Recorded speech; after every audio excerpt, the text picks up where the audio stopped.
They want to just sign. But you're doing really well. Thank you very much. Scott's going to be doing the swearing in. No one in America is more highly qualified to lead the SEC in this exciting time than Paul. He's devoted his entire life to the cause of free, clear, pro-growth, and pro-innovation securities markets. After graduating very, very high in his class, I will tell you, Vanderbilt University School of Law, Paul began a distinguished career practicing securities law in New York City before joining the staff of the SEC in the 1990s. In 2002, Paul was appointed as the commissioner of the SEC, a commissioner, and rode that to a fairly well. He was so respected. He was a role which he promoted economic freedom and represented the agency at the U.S.-EU Transatlantic Economic Council, highly respected the World Economic Forum and the Transatlantic Business Dialogue. After completing his term in 2008, Paul began a successful consulting practice and continued to advocate for a common-sense approach to securities regulation. Extremely complicated stuff, and he put a lot of common sense and saneness into it without heavy-handed bureaucracy and the harming of investors and workers and consumers and, frankly, our country itself. Paul has also been a leader in the emerging crypto and blockchain industries and served as co-chair of the Digital Chambers Token Alliance. He's the perfect man to lead this agency at a time when crypto innovators are urgently in need of, and they want so badly, they want it to happen, regulatory certainty and clear rules of the road. In addition to helping build this new framework that will allow the United States to maintain its financial and technological dominance long into the future, Paul will end the weaponization of the SEC and stop the lawless enforcement practices that occurred during the Biden administration. They were vicious people. They were vicious and horrible for our country. Paul is passionate about protecting American liberty and American economic leadership, and we are truly grateful and honored that he has answered the call of public service, as he always has. He's a man that just, we were looking for the right person for this very important job, and just he was at the top of everyone's list. So, Paul, I want to congratulate you and your family. You have an incredible family, and you have an incredible father and husband. I can say that, I think, I'm pretty sure I'm right about that. If I'm not, please speak up now. So thank you very much, Sarah. Thank you very much. And I'll ask Scott to come up, do the swearing in. Thank you. Thank you, everybody.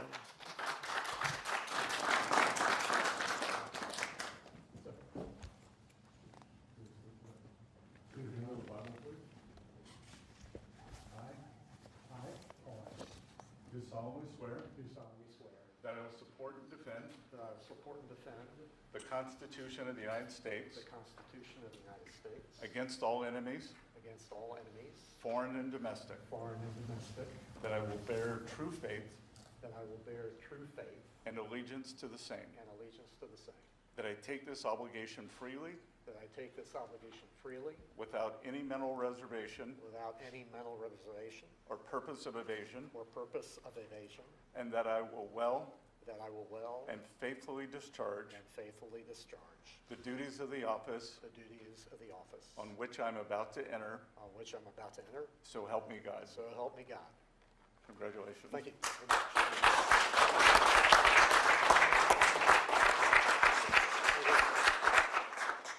Well, thank you all very much, and especially thank you, Mr. President. I'm really honored by your trust and confidence that you've placed in me to head the SEC.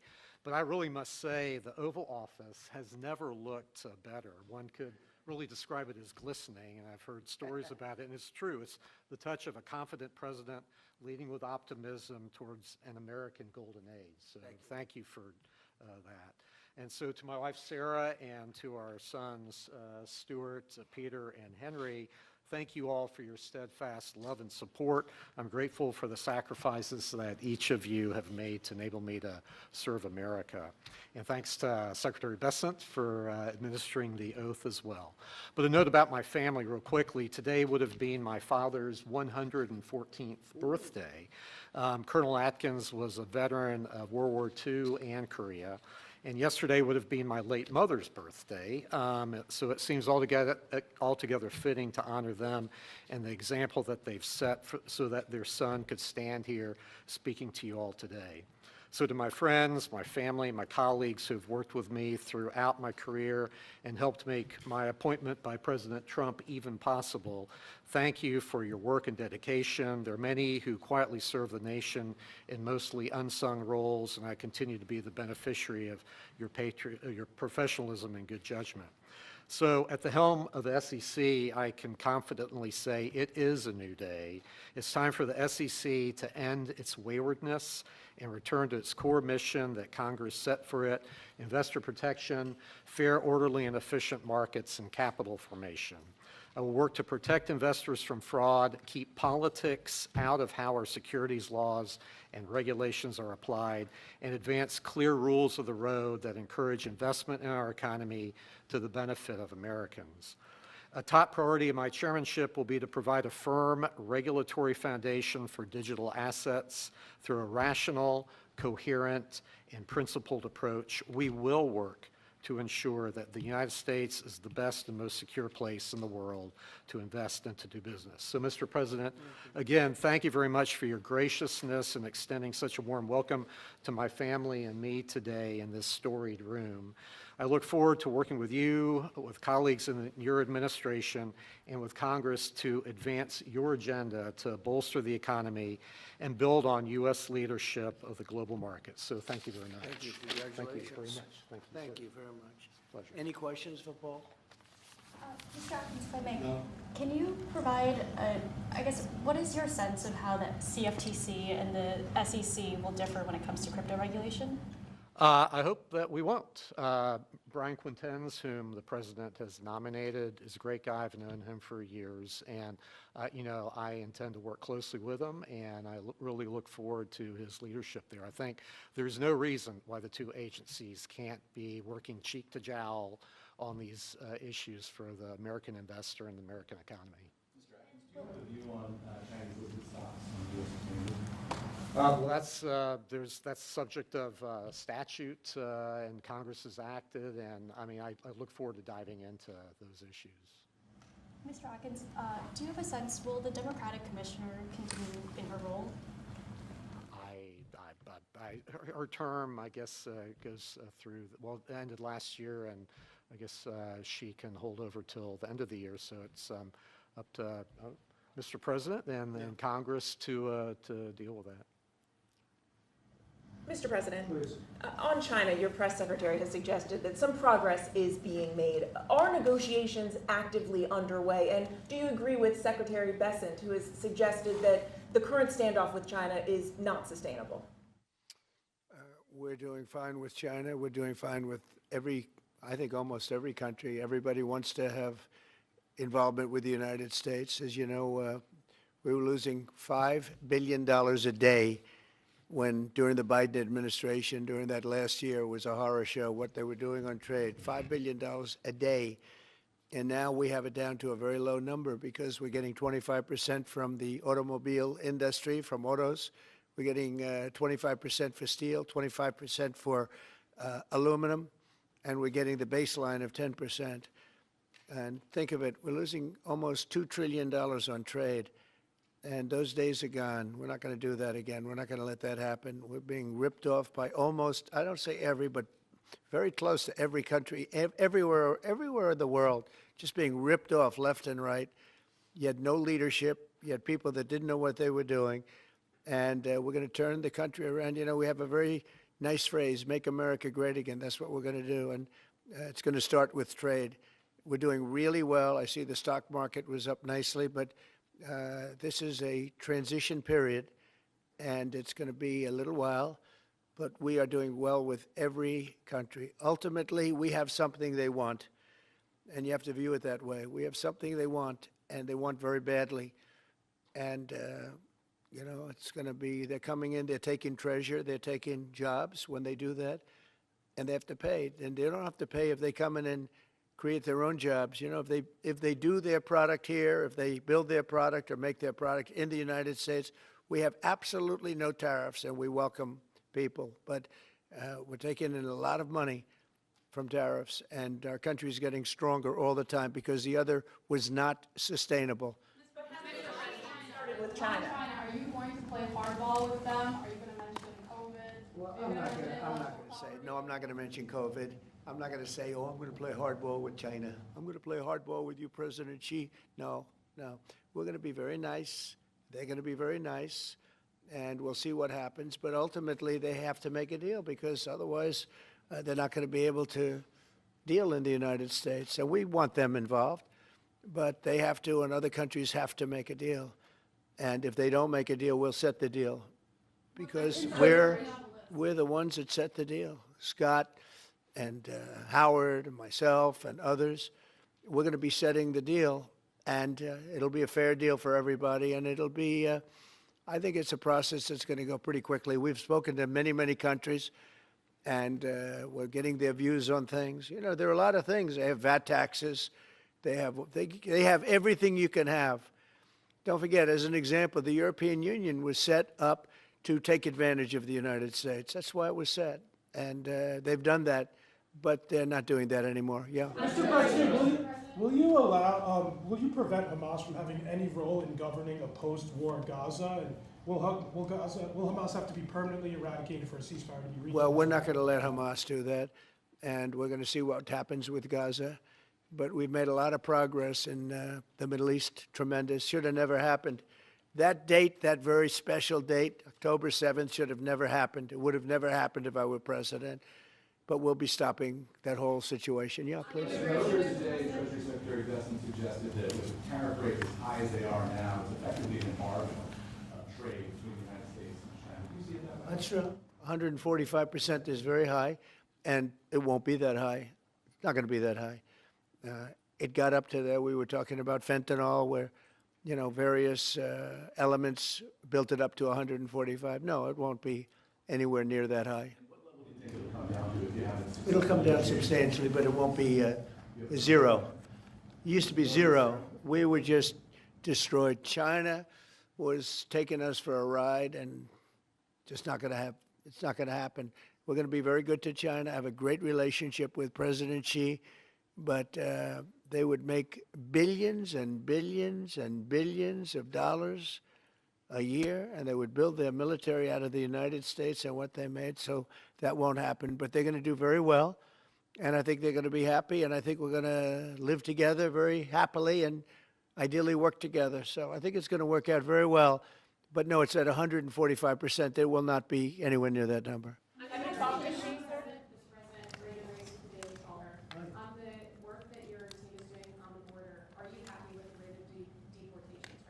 It's amazing what they've done on the border. Thank you for the question, because honestly, it's one of the great successes. We have virtually nobody coming in illegally. We do have people coming in legally because we want people to come in, but we have nobody coming in through the border virtually.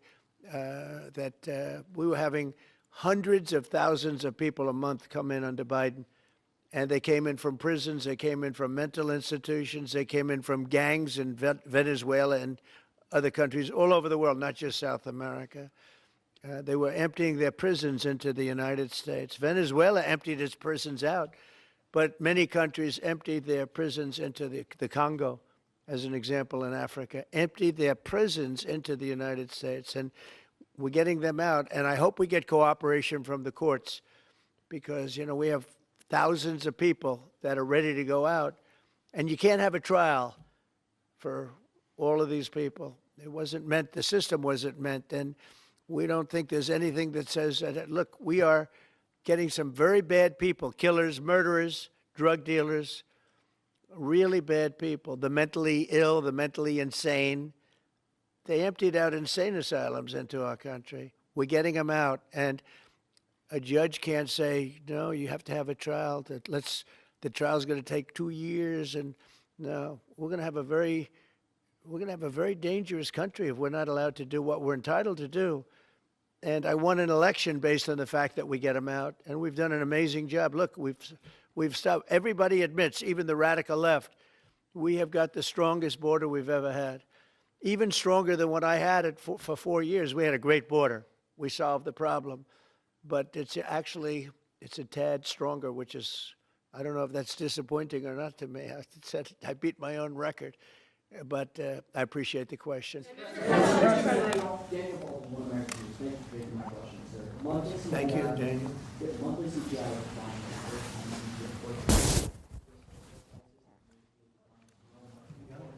down as well. Can you talk about how you managed to lower prices so rapidly in your sector? Well, thank you, Daniel. The question is about prices. The prices are going down, not going up. One of the big things is energy is going down. I see that we had a couple of states where gasoline was at $1.98 a gallon. Nobody thought they'd see that for years, maybe, and that's a big thing. And we opened up our wells, we opened up our drilling, we have more product now for sale, and we're also going to be selling outside of the country to a large extent. It's going to bring down our deficits, largely going to bring down our deficits. But if you remember my first week, I was standing here, Paul, and they were screaming about eggs. The cost of eggs have gone through the roof. They were up like 500, crazy, like 4 or 5 times. And we won't have eggs for Easter, they were saying. There will be no eggs. You can't order eggs. They wanted us to order plastic in the shape of eggs. Well, yesterday we had 48,000 people at the Easter hunt. They call it the Easter roll at the White House. And we had all eggs. And as you know, the cost of eggs has come down like 93, 94% since we took office. And they're pretty much normally priced now. Great job. Our Secretary of Agriculture, Brooke Rollins, did a very good job. But groceries have come down. It's all coming down. The only thing that hasn't come down, but it hasn't gone up much, are interest rates, and we think the Fed should lower the rate. We think that it's a perfect time to lower the rate, and would like to see our chairman be early or on time as opposed to late. Late's not good. Mr. President, you've said... I don't want to talk about that because I have no intention of firing him. Mr. President. There are reports that you're considering doing something for moms across the country, giving them some type of bonus whenever they have a child. Are you considering that? Or Sounds like a good idea to me. Yeah, please. You have no intention of firing Jerome Powell because your economic advisor, Kevin Hassett, a few days ago said that you and people in the White House were studying this idea of possibly getting before his term ends. No. Do you have any plans on doing that? None whatsoever. Never did. The press runs away with things. No, I have no intention of firing him. I would like to see him be a little more active in terms of his idea to lower interest rates. This is a perfect time to lower interest rates. If he doesn't, is it the end? No, it's not. But it would be good timing. It could have taken place earlier. But no, I have no intention to fire him. I don't want to comment on that. That doesn't matter. Mr. President, you said... When can we expect the Epstein documents to be released? The rest of them? Which documents? The Epstein files? I don't know. I'll speak to the Attorney General about that. I really don't know. I know that we've done the RFK. The Kennedy, Martin Luther King is out there very shortly, so we'll find out.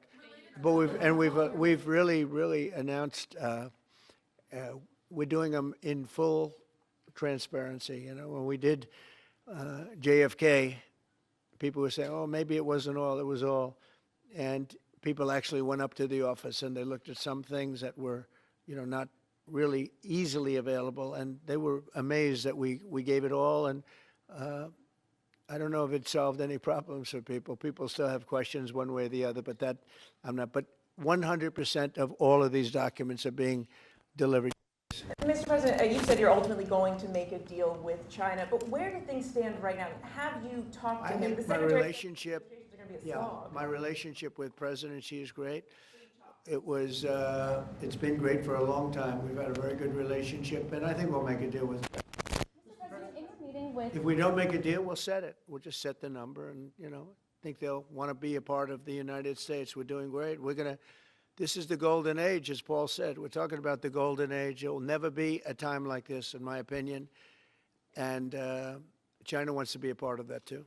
Mr. President, in your meeting with me... Investigations are on the Butler investigation. Are you getting intelligence briefings? And do you think a lot of I have. really happened? I have.